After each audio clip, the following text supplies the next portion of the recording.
World history की class है जिसमें बीए 6 मेंस के स्टूडेंट्स हैं और बीए सब्सिडियरी 4 सेमेस्टर के स्टूडेंट्स हैं, जिसमें आज हम यूनिफिकेशन ऑफ इटली पढ़ने वाले हैं। और करीब करीब हमारा कोर्स पूरा जो है कंप्लीशन की ओर जा रहा है, जिसमें 2 ही टॉपिक बचेंगे अब, unification of Italy and unification of Germany. Last previous lecture में हमने 1832 का चार्टिस्ट मूवमेंट पढ़ा था। Now focus on this chapter, unification of Italy. So it is also known as the Risorgimento because it was the awareness of socio-political yes, जैसे India में जो religious movement हुआ था, सामाजिक धार्मिक आंदोलन हुआ था, भक्ति आंदोलन हुआ था, तो जस्ट इसे एक तरह से सामाजिक और राजनीतिक आंदोलन ही 19वीं शताब्दी का कह सकते हैं, क्योंकि आपने देखा था कि इसमें अलग अलग जो स्टेट्स थी इटली पेनिनसुला का, उसमें एक पूरा अलग अलग जो छोटे छोटे स्टेट्स थे, तो वो सब आपस में यूनाइट होकर के एक ही इकाई बनी थी, जिसको कि 1861 में इटली का राज्य कहा गया था। इसमें हम थोड़ा सा देखेंगे कि Italy was the unified by the Rome in the 3rd century BC। पहले क्या हुआ था, जो 3री शताब्दी ईसा पूर्व में इटली जो है रोम के द्वारा ही एक यूनिफाइड कर लिया गया था, है ना।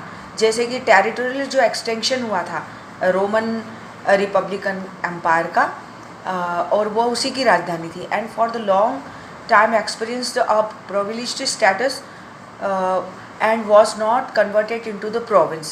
After the fall of Western Roman Empire, जब पाश्चात्य रोम जगत का जब डिक्लाइन हुआ, तो Italy remained united under the Ostrogothic kingdom. तो इटली जो है ऑस्ट्रोगोथिक किंगडम के रूप में रह गया था, and later disputed between the kingdom of the Lombards and the Byzantine Empire।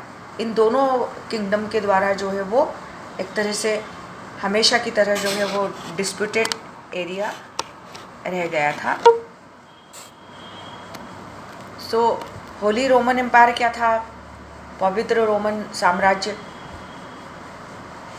Renaissance के बाद में क्या हुआ था कि जो मॉडर्न नेशन स्टेट्स थी अर्ली मॉडर्न पीरियड में, मॉडर्न नेशनल स्टेट्स क्या थी, अब हमने पुनर्जागरण के बाद में पढ़ा था, जब एब्सोल्यूट स्टेट्स बनी थी, मतलब जो राष्ट्रीय राज्यों का अभ्युदय हुआ था, जिसमें 5 स्टेट्स थी, जिसमें एक इटली भी था, है ना। तो वो राइज हुई थी धीरे धीरे। जब सामंतों का पतन हो गया था, तो इनके अपने एक राजा बने थे, जिनको हम राष्ट्रीय राज्य कहते हैं, एब्सोल्यूट स्टेट कहते हैं, जिसमें जर्मनी, इटली, इंग्लैंड, ब्रिटेन और स्पेन, फ्रांस और जर्मनी, ये 5 राष्ट्रीय राज्य थे जो स्वतंत्र जिनका कि अभ्युदय हुआ था। So they became the site of proxy wars between the major powers and Holy Roman Empire including Austria, Spain and France, ये सब होली रोमन एम्पायर कहे जाते थे। अब इस अभियान की शुरुआत कैसे हुई थी? 1815 में क्या हुआ था, इटली पर जो रोमन एम्पायर नेपोलियन बोनापार्ट राज का अंत हो गया था, और वियना सम्मेलन आरंभ हुआ था यहाँ, जो ऑस्ट्रिया के मैटरनिक ने करवाया था। 1870 में जो विक्टोरियो इमानुएले की जो सेना थी, तो इनके द्वारा रोम पर कब्जा हो गया था। तो इस तरह से 1870 में के बाद जो इटली के जो प्रदेश थे छोटे छोटे, तो वहाँ पर संगठित होकर इटली में, फिर भी वो जो इटली में शामिल नहीं थे, और इसीलिए जो है प्रथम विश्व युद्ध के बाद ही वे उसका हिस्सा बने थे। ये बात हम पहले पढ़ चुके थे। तो क्या हुआ था कि इटली के जो लोग थे, उन्होंने उनके अंदर ये यूनिटी की भावना, फिर जो हर राष्ट्र में जो है नेशनलिटी की भावना जो उत्पन्न होती है, राष्ट्रीयता की भावना, क्योंकि उन्होंने इस बात को अनुभव किया कि देश में राष्ट्र के रूप में आपस में जो है सुगठित किया जाए और लिबरलिज्म और नेशनलिज्म की शक्तियों ने फिर सिर उठाया, क्योंकि नेपोलियन बोनापार्ट ने क्या कर दिया था, आसपास के राज्यों में भी ये वाली भावना अन उदारवाद था, है ना, नॉन लिबरलिज्म था उसके अंतर्गत, और राष्ट्रीयता मतलब मेटरनिक के अंतर्गत, है ना, क्योंकि नेपोलियन की अत्यधिक उग्र राष्ट्रीयता की और की भावना से और उदारवाद की भावना से मेटरनिक इस बात से जो है बहुत ज़्यादा परेशान हो गया था। तो उसने इस चीज़ का पूरा अपोजिट प्रतिक्रिया कर दी थी, है ना, कि वो राष्ट्रीयतावाद से भी घबराता था और उदारवाद से भी घबराता था। तो उसने अन और उदारवाद और राष्ट्रीयता की भावना कुचल दी थी। तो इस तरह से बाद में जो है इन शक्तियों ने इन बात के लिए सिर उठाया और इन्हें कुचल दिया गया। और रोम का प्राचीन गौरव, क्योंकि लोग ये जानते थे कि रोम किस प्रकार से था, प्राचीन गौरव कितना ज़्यादा था, उसकी राष्ट्रीयता और उसकी जो प्राचीन सभ्यता कितनी गौरवशाली थी, तो इसलिए उन लोगों को ये सारी बात होकर के इटली ने इस बातों का रोष जताया।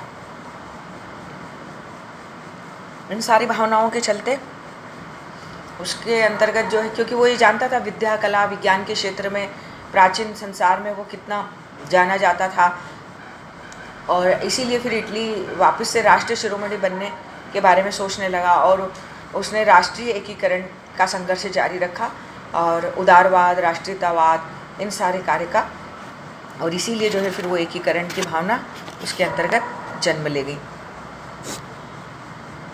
मध्य इटली का भी एकीकरण हो चला था, क्योंकि स्वतंत्रता की मांग जोर पकड़ने लगी सारे राज्यों में, और अब जो मध्य इटली में पिडमॉन्ट भी था, तो वो चाहते थे कि पिडमॉन्ट भी जो है आपस में यूनाइट हो जाए। और 1860 में मोजेना, बर्मा, टस्कनी आदि मध्य इटली के राज्यों ने जनमत के द्वारा पिडमॉन्ट को भी अपने यूनिफिकेशन का एकीकरण का करने मतलब अपने एकीकरण में सम्मिलित करने का यह फैसला किया, और इस प्रकार से मध्य इटली में भी एकीकरण होने लगा और दक्षिण इटली के राज्यों में को भी संगठित करना अब शेष बचा था। तो शेष इटली को पिडमॉन्ट में सम्मिलित करने का जो आंदोलन चला था, उसमें किसी भी जो विदेशी शक्ति का उन्होंने कोई भी सहयोग नहीं लिया था, और यही इटालियन नेशनलिटी की सबसे बड़ी अपनी एक भूमिका थी, और यही एक इनका बड़ा योगदान था। और इनके नेता जो है मैजिनी, गैरिबाल्डी और कैबूर, ये सब आएंगे इसके अंतर्गत। हम जो है ये सारे इनका योगदान था। इटली के एकीकरण के ये पितामह थे, और इनके ऊपर जो है अलग अलग क्वेश्चन भी पूछे जाते हैं। तो इसलिए सिसिली, नेपल्स, जहाँ पर बुर्बोर राजवंश की सत्ता विद्यमान थी, तो वो सभी जो है दक्षिण इटली और मध्य इटली, इनमें भी जो है एकीकरण हो चला था। मैजिनी देखेंगे सबसे पहले भूमिका, तो इटली के राष्ट्रीयकरण एकीकरण के आदर्शों में सबसे पहले समय देने वाला जो है मतलब श्रेय योगदान जो है मैजिनी को है। इनका जन्म 1805 में जिनेवा में हुआ था।